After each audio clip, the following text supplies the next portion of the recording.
ఆప్షన్స్లో కూడా ITM, ATM, OTM అనేవి ఉన్నాయి తెలుసా? ఆ టర్మినాలజీ ఏంటి? ఈ ఆప్షన్స్లో ట్రేడ్ చేసేవాళ్ళు ఈ మూడింటిని చాలా బాగా నేర్చుకోవాలి. టాప్కి వెళ్తూ ఉంటే కనుక కాల్ ఇన్ ద మనీ అవుతుంది. అదే పుట్ అయితే కనుక కిందకి రావాల్సి వస్తుంది. ఓకే. సో కరెంట్ మార్కెట్ ఎప్పుడు మిడిల్లో ఉంటుంది. సో పైకి వెళ్తే వాల్యూస్ ఏమన్నీ నెగిటివ్లోకి వెళ్ళిపోతాయి.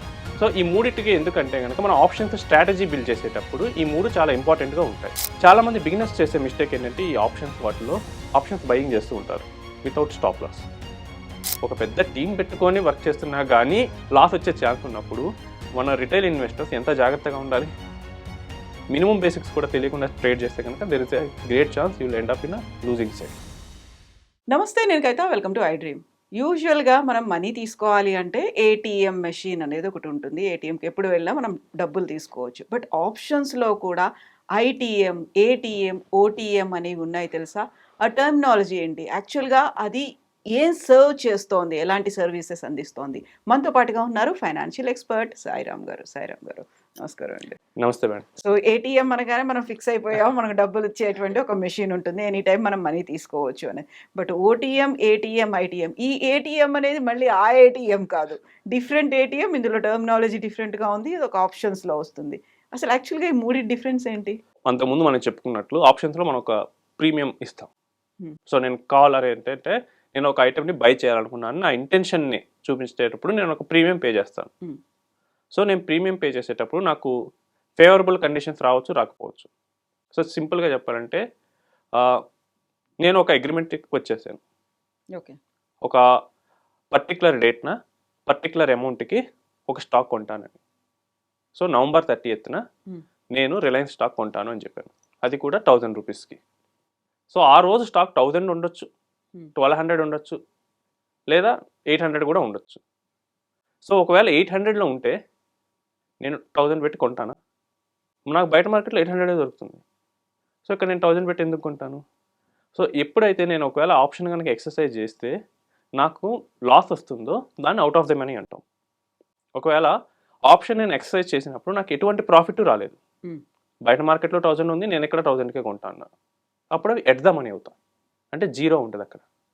ఒకవేళ నాకు ఎప్పుడైతే ప్రాఫిట్ వస్తుంది, ఫర్ ఎగ్జాంపుల్ ఆ రిలయన్స్ స్టాకే 1000లో ట్రేడ్ అవుతూ ఉంది, నేను కనుక 800లో కొంటాను అగ్రిమెంట్లోకి వచ్చాను అనుకోండి, నాకు అప్పుడు అది ప్రాఫిట్ 200 జనరేట్ చేస్తుంది, అవి ఇందామని అవుతాయి. సో ఈ ఆప్షన్స్లో ట్రేడ్ చేసేవాళ్ళు ఈ మూడింటిని చాలా బాగా నేర్చుకోవాలి. మీరు కనుక కాల్ సైడ్ బై చేస్తున్నారు, సో జనరల్గా ఆప్షన్స్లో ఏంటంటే మనం ఒక స్ట్రైక్ ప్రైస్ని డిఫైన్ చేస్తాం. స్ట్రైక్ ప్రైస్ అంటే ఏంటంటే ఎంత అమౌంట్కి మనం ఆ స్టాక్ని కొంటున్నాం, దాన్ని స్ట్రైక్ ప్రైస్ అంటాం. సో మనం అగ్రిమెంట్లోకి వచ్చే ముందు ఈ స్ట్రైక్ ప్రైస్ అనేది డిఫైన్ అయి ఉంటుంది. ఫర్ ఎగ్జాంపుల్ 28,000 కాల్ని నేను బై చేస్తున్నాను నిఫ్టీ 50లో. సో ఇదేం చెప్తుందంటే ఎక్స్పైరీ రోజు ఎంత ఉన్నా కానీ నిఫ్టీ 50 నేను 28,000కే బై చేస్తాను. అది 29 ఉండొచ్చు, 30,000 ఉండొచ్చు, లేదా 25 కూడా ఉండొచ్చు. బట్ నేను మాత్రం 28,000కే నేను బై చేస్తాను. ఒకవేళ ఆ రోజు స్పాట్ మార్కెట్ అంటే కరెక్ట్ ఫ్యూచర్ మార్కెట్ ఆ రోజు స్పాట్లో ఆ మార్కెట్ కనుక 27,000 ఉంటే నేనేమో 28,000 పెట్టుకున్నాం, ఒక 1,000 లాస్ ఉంటుంది. ఈ లాస్ అనేది అప్పుడు అవుట్ ఆఫ్ మనీ వెళ్ళిపోతాం. బట్ ఆ రోజు కూడా మార్కెట్ 28 ఉంటే ప్రాఫిట్ ఉండదు, నన్ను ఎట్ ద బడి ఎట్టాను. నాకు కనుక ప్రాఫిట్ వస్తే కనుక నేను ఎట్ ద మనీలో ఉంటాను. సేమ్ ఇది నాకు పుట్లో కూడా ఉంటుంది. పుట్ అంటే ఏంటంటే నేను సెల్ చేస్తాను నా ఇంటెన్షన్ చెప్తాను. సో నేను కనుక పుట్ని బై చేశాను అనుకోండి, ఫర్ ఎగ్జాంపుల్ నేను 25,000 దగ్గర మార్కెట్ ఉంటే నేను 28,000 దగ్గర పుట్ని బై చేశాను, అంటే 25,000 ఉన్న ప్రైస్ని నేను 28 దగ్గర అమ్ముతాను అంట.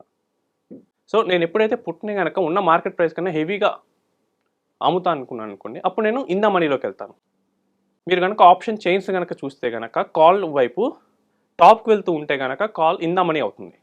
అదే పుట్ అయితే కనుక కిందకి రావాల్సి వస్తుంది. ఓకే. సో కరెంట్ మార్కెట్ ఎప్పుడు మిడిల్లో ఉంటుంది. సో పైకి వెళ్తే వాల్యూస్ ఏమన్నీ నెగిటివ్లోకి వెళ్ళిపోతాయి. సో ఫర్ ఎగ్జాంపుల్ 1000 ఒక స్టాక్ 1000లో ఉందనుకోండి, పైకి వెళ్ళే అంటే 900, 800, 700 అలా ఉంటాయి.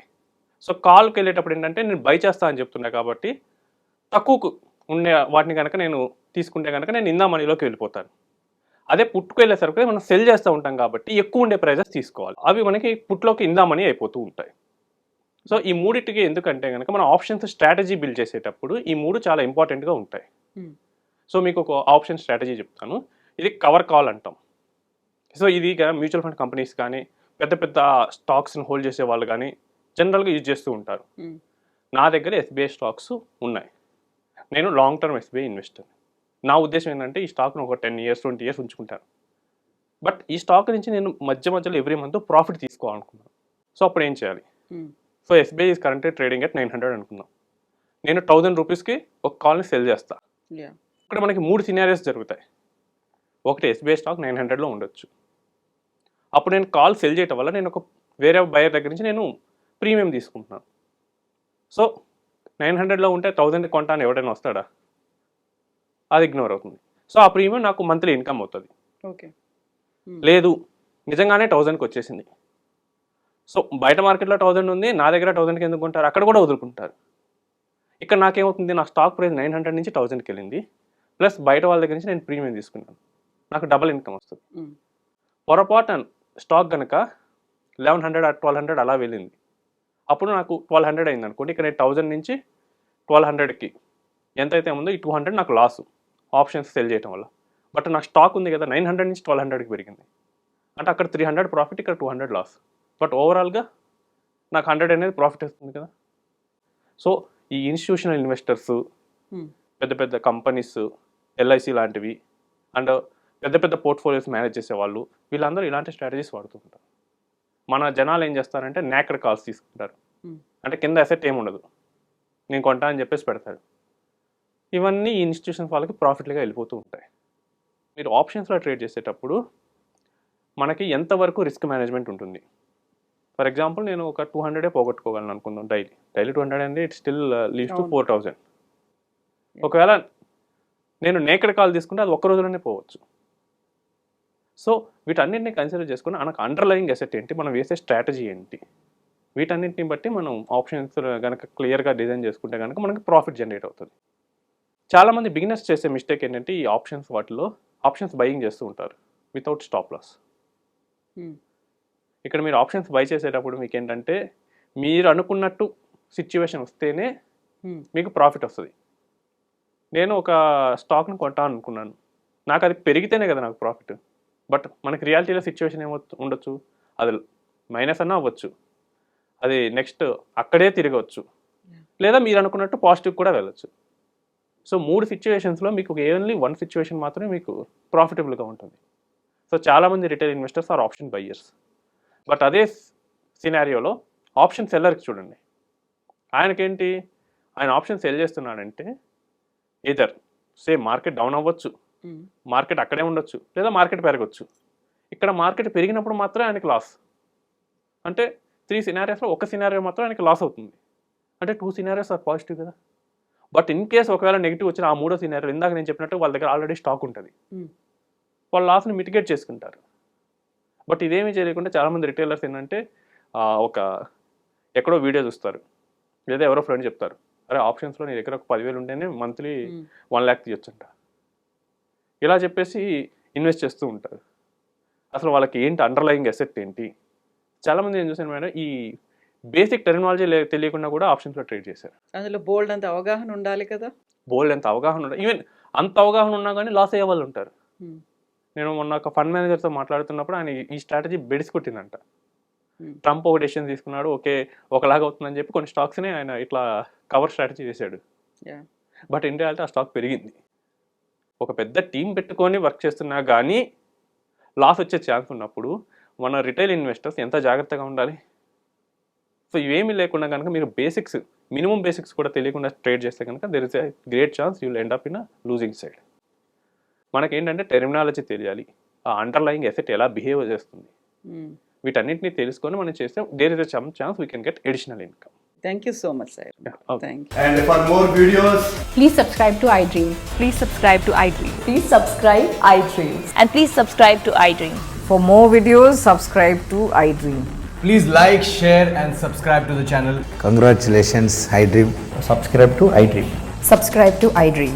So subscribe to iDream Media. iDream ki iDream team andarki huge congratulations. Please subscribe iDream Media. Please subscribe to iDream. Subscribe iDream. Please subscribe to iDream.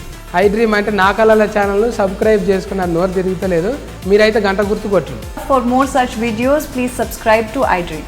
Subscribe to iDream. Please subscribe to iDream. Please subscribe iDream Media. Please do subscribe to iDream. Please subscribe to iDream Media. For best entertainment and information, please subscribe iDream. And don't forget to subscribe to iDream.